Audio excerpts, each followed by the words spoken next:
Like, I really don't know how they're going to come back from this, because this is, and they're sticking to it too. They're sticking to their guns. So I don't think they're going to, I think we might have a red wave for a long time, which I'm okay with that. So we'll see what's going to happen. So this is Epstein document dump. This is a long video. Oh, so like, buddy.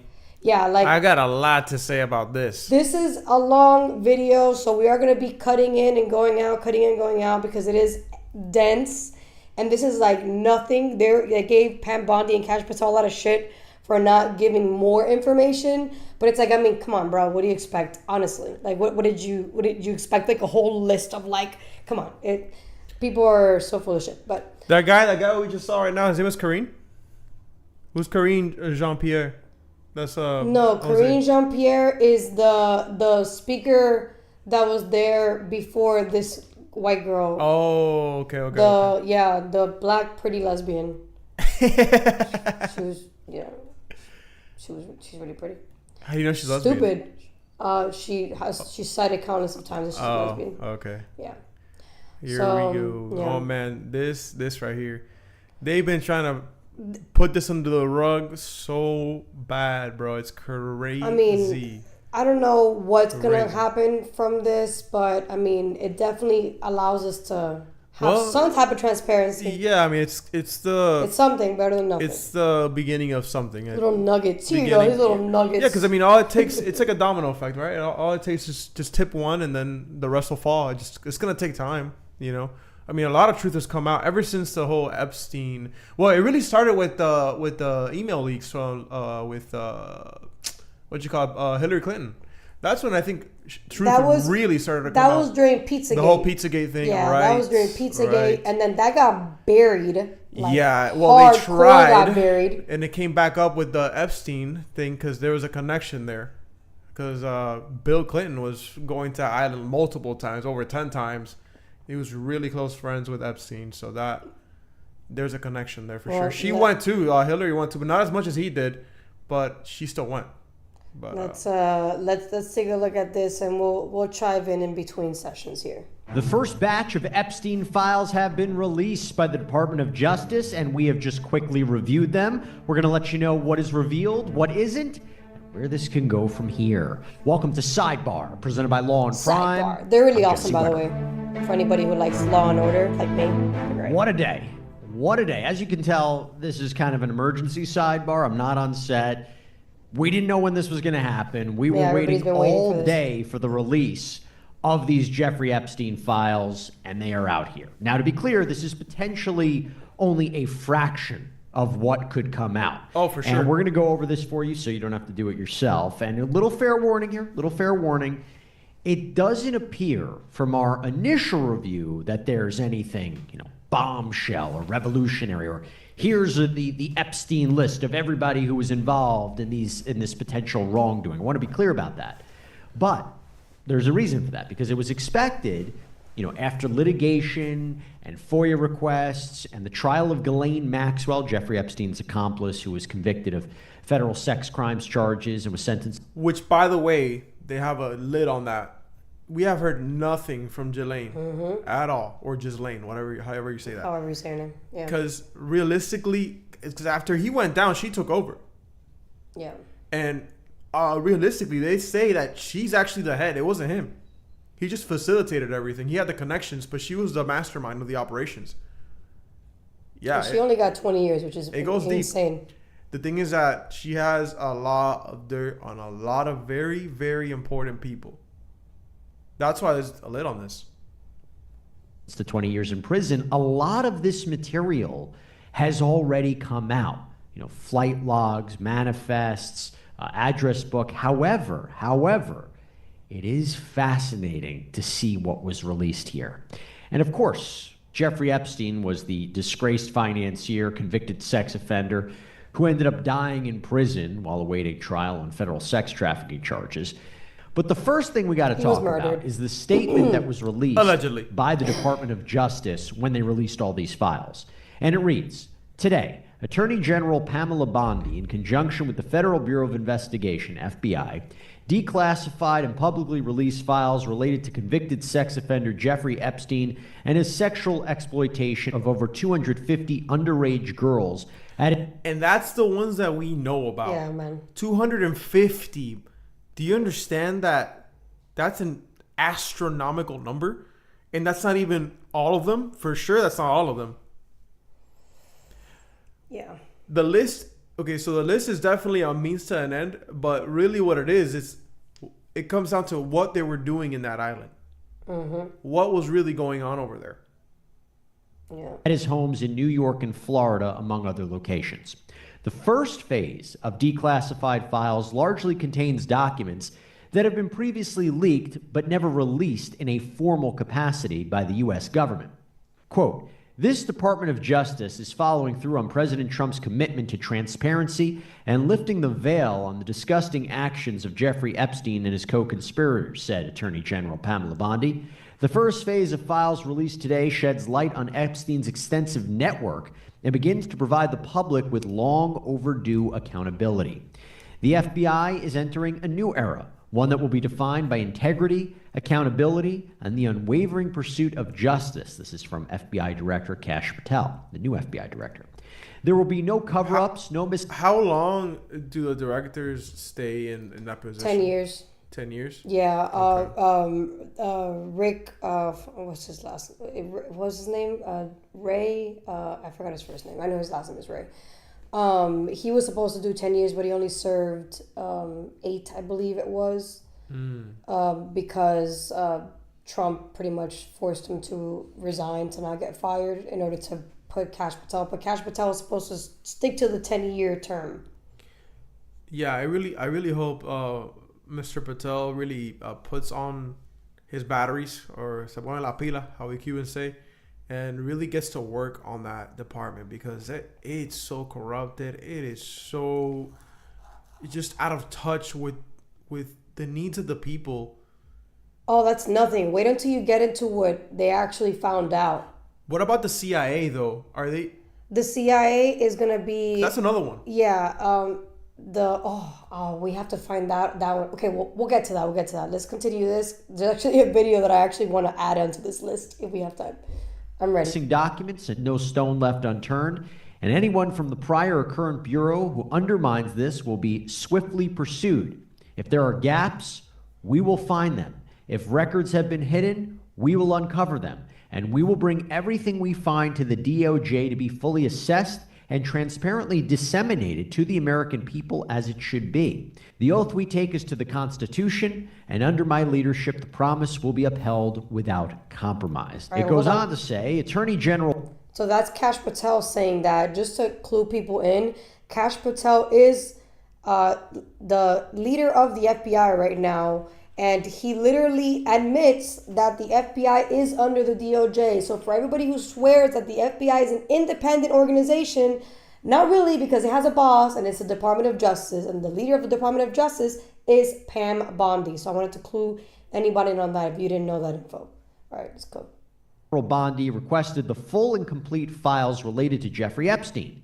In response, the department received approximately 200 pages of documents. However, the Attorney General was later informed of thousands of pages of documents related to the investigation and indictment of Epstein that were not previously disclosed. The Attorney General has requested the FBI deliver the remaining documents to the department by 8 a.m. on February 28th and has tasked FBI Director Kash Patel with investigating why the request for all documents was not followed. The department remains committed to transparency and intends to release the remaining documents upon review and redaction to protect the identities of Epstein's victims. And by the way, in a separate letter from Pamela Bondi to Kash Patel, she said she expects a report from him in basically 2 weeks about why the files weren't turned over. Hey, by the way... We have to go to 5 minutes. Okay, cool. Yeah. So while you're doing that, all right. So if you didn't really catch on to that, Pam Bondi pretty much was told by an insider of the FBI that not all documents were given to her for her to review. So she then sent an email to Kash Patel like, "Yo, I was told that this is not all there is. What's going on? I said to give me all the documents." And Kash Patel was like, "Oh, well, I'm going to find out why you weren't given all the documents." So there are people in the FBI who are going rogue. Well, that's been a thing. So that exposes the corruption within the FBI. Right. The Department of Justice literally saying, "Yo, I need all these documents from this human trafficker who was, who killed himself supposedly," and then the FBI is like, "Yeah, we'll give it to you, but we're not gonna give everything to you." Like, what? Mind you, I mean, there's good people that work in the FBI who actually like care about justice and is doing the right thing, but there's the other side who's extremely corrupted and have been for years.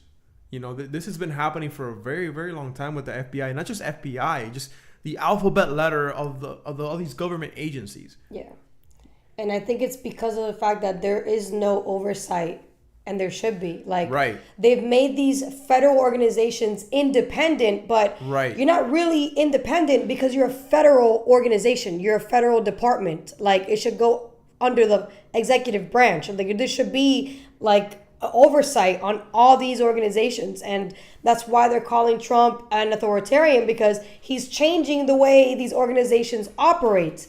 And because people are not used to it, they're calling this guy names, even though FDR did the same thing. And to me, it's like the hypocrisy is ridiculous. It's like, oh, FDR can freaking like do martial law, and that's perfectly okay. But God forbid this guy literally changes some organizations to be actually having oversight. And the problem with giving these agencies like this independence that you're talking about is that we're giving them unchecked power. Like, exactly. We're not putting stops to this. And there's a quote that says, "Power tends to corrupt, and absolute power absolutely corrupts." Exactly. And that's what's happening with these agencies. They have all this power. They have all these resources, practically unlimited resources, to just pretty much commit the most atrocious and we're deeds. funding it, and we're funding in the name of like, oh, they're supposed to be here to protect us. But how do we know that if there's no oversight? Exactly. If there's no oversight, how do we really know they're actually protecting us? Checks and balances. Isn't it funny though that the Democrats want to fight about checks and balances and how there isn't checks and balances, but we're trying to create that by actually having transparency and getting organizations to actually have oversight. That's what we deserve as taxpayers. We deserve transparency. If we're paying for this, why do we not know what's going on? Exactly. I understand there's certain things that you can't tell the people because you don't want mass hysteria, but this under the table deals, these backroom deals, like, we need to know about this shit. Yeah, that way we can trust. Snuff it out. We can trust the entity that we are funding. So that way we can snuff it out and stop it from happening. Well, yeah, exactly. Yeah, that too. If it stays in the shadows, that's where it's going to stay forever. Yeah, and we don't have trust. We need to have trust. Trust goes a long way. If we don't have trust, we don't have anything. What was there was a podcast we did a few months back. We were looking at the trust, the public's trust in the government, it was like how it's 60%, drastically dropped. Yeah, in such a short amount of time, and that's unacceptable. What was it in the 50s? It was like what, like damn near 80%. Yeah. And then as the decades passed by, it would just drop drastically. Exactly. Right now, it's like less than 20%. And we're funding more of it, and it's grown more since the 60s. So how does it make sense that we've made the government larger, yet our trust in the government has significantly downgraded? Like, do you think that's fair for the American taxpayer, for them not to have trust in their own government? Exactly. It's not. And the agencies that uphold it? And yet the Democrats, they think the best scenario is for us to be taxed to oblivion, and to actually finding out what's going on. And we're paying higher taxes now than we did back then. Yeah. On top of all this. Yeah. So let's continue on this Epstein rabbit hole. It gets better, guys. Very significant. And we actually dedicated a whole other sidebar, we released it earlier today, to this very issue. But the idea that the FBI is not complying with a request from the Attorney General who oversees the DOJ and the FBI, very concerning. Yep. Now, we don't know for sure who Attorney General Pam Bondi's source is, whether that person is credible, what exactly happened here, if there was maybe a miscommunication or maybe even a deliberate attempt to not turn over the materials. But I encourage everybody to check out that other episode where I interviewed former FBI agent Colin Schmidt. You can hear his take on this, but we will see what comes of that in the meantime. And we'll see what happens tomorrow, maybe in 2 weeks with the report. But now we want to get into the documents. Okay, so first up, the flight log released as part of Phase 1 has a note at the top. And it says it was a government exhibit publicly released in U.S. v. Maxwell, Ghislaine Maxwell's criminal case. And to kind of give you an idea of just how much time Epstein and others spent on his jet, it's been referred to as the Lolita Express, the flight log is 118 pages long and only covers April 1991 to January 2006. Now, a lot of this information, as I mentioned, we've heard before, but I want to give you a few of the highlights here. So parts of this flight log are very, very difficult to read, so whether through the handwriting or the age of the photocopies, but at times, whoever's filling out the sheet also uses initials or just writes down one male or two female, so it's kind of difficult to know at times who was on the plane. Now, sometimes the description on the flight log included notes. For example, in June 1991. You want to hear something crazy? What? You know that flight, Lolita Express? Do you know where that name comes from, Lolita? Where? So everything has a meaning. These people, they all work off symbolism. And the name Lolita specifically comes from a novel written by Vladimir Nabokov. Okay, this novel was written back in 1955. It's basically about a man and his obsession for an underage woman, like or girl. He literally like had an obsession. Like it's a novel, but like that's all it's about. It's literally about his obsession with this young girl. I think she's like 12 or whatever. Gross. Yeah. So it tells you right there. They tell you what they're doing, right, without telling you. In plain sight. It's insane.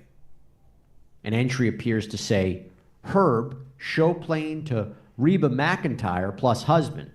Okay, so that's a big name right there. You got another entry from January the next year that indicated that Epstein and Maxwell flew into Burbank to attend the Academy Awards. But look, it's safe to say that a lot of people flew on the so-called Lolita Express. Yep. The two on it the most were Jeffrey Epstein, of course, and Ghislaine Maxwell. But there were other famous names as well. President Donald Trump's name appears several times in the... What do you think about that? I honestly, I'm glad that his name showed up and he's the president now, because what he's pretty much telling to the media is a big FU. Like, I don't care that my name came up there because I have nothing to hide. And I want people to just know what's going on. He also has said that he didn't know anything about what was going on with Epstein. He never went to the island. He used the jet to go to places, but the island was not one of them. And it's both of his wives were on that plane and his daughter. So, like, you know. So my question about that is there any proof, like show any documentation showing that the flights that Trump was on, does it show where he went? Is there anything showing that right now, or we're just going off of speculation? No, it's other reporting saying that when it had just came out a while ago, when the Epstein thing came out, we can look it up, but there was, is he outside? Yeah, he's outside. Okay, no wonder. But there was other people saying that the flights that he took were not to the island. And when he was asked about it, he denied he didn't know anything about that. So. But there's no documentation is what I'm asking right now. No, the only documentation that we have officially right now is this. Okay. Other stuff has been reporting from media. This is the only thing that shows that he did go on it, but he didn't go alone. He went with both of his wives and his daughter. I see. In the 90s. And it only showed up that he was there in the 90s. How many times did it show that he was... Well, it just shows you. Continue. The early 90s. A May 1994 log entry says Jeffrey flew with Trump, Trump's then wife Marla Maples, their daughter Tiffany, and Tiffany's nanny. Another time in 1995, Eric Trump was listed as a passenger. Prince Andrew's name appears in an entry from February 1999. The prince has previously gotten in a lot of hot water over his connection, his friendship with Jeffrey Epstein, which continued even after Epstein was convicted of sex crimes. That always seemed to be the allegation. Former President Bill Clinton also makes several appearances in the early 2000s on the flight log. He flew multiple times in 2002, accompanied by multiple Secret Service agents each time. You have an entry from August 2002 that lists Virginia Roberts, now called Virginia Giuffre, a victim of Epstein and Maxwell, who pushed forward with a lawsuit against the apparent madam, leading to, by the way, all these documents, or a lot of these documents, being released during Maxwell's eventual criminal trial. But another exhibit included in phase 1 of the document release may not look like much at first glance. It's fully redacted, but this list is entitled Masseuses, and with a note saying redacted to protect potential victim information, it has 254 line items. Wow. So while it's unclear whether any of the names might be repeated, it is a staggering number of women and girls who may have been subjected to sexual assault, because we all remember what the allegations were, that Jeffrey Epstein, through Ghislaine Maxwell, would bring young women over, young girls over, and under the guise of massage, would sexually assault them and abuse them.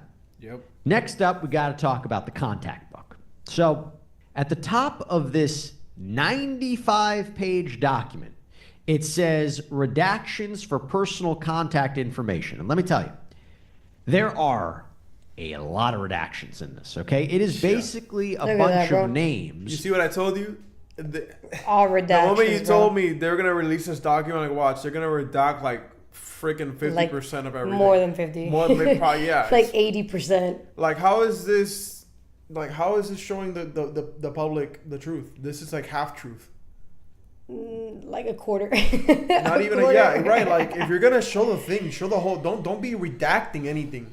I'm assuming there's a process to exposing classified information. You know, that's probably why. Yeah, because the names on here are really big.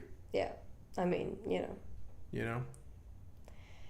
With their personal information either blacked out or redacted, maybe their phone numbers or addresses. I'm assuming that's what it is. But maybe. Some boxes are bigger than others, so maybe there was more information about certain people rather than others. However, there are a list of names that are quite notable on this list, okay? Now, before I read up a bunch of them, remember, just because they are presumably in Jeffrey Epstein's contact book doesn't mean they're complicit in any of his alleged wrongdoing. Epstein was a very well-known and well-connected financier who knew a lot of people. Got to make that clear, okay? So even though I'm about to list a lot of people, this is not the Epstein list of everybody who was involved in alleged wrongdoing or illegal activity, okay? Now, to give you a sense of who he seemingly knew, here we go. Alec Baldwin, Ralph Fiennes, Michael Jackson, Dr. Henry A. Kissinger, Mick Jagger, David Koch, Chris Tucker, Richard Branson, Barbara Walters, Mike Wallace, Steve Wynn, Alan Dershowitz, Donald Trump, Ivanka Trump, Ivana Trump, Les Wexner, Courtney Love. Well, we all know what Lex Wexner was doing for sure. Can we go back to him? You know who this is, right? No idea. That's the owner of Abercrombie and Finch. Oh yeah, well yeah, we know that's already been proven that he's a human trafficker. So we already know what he was doing there. Yeah.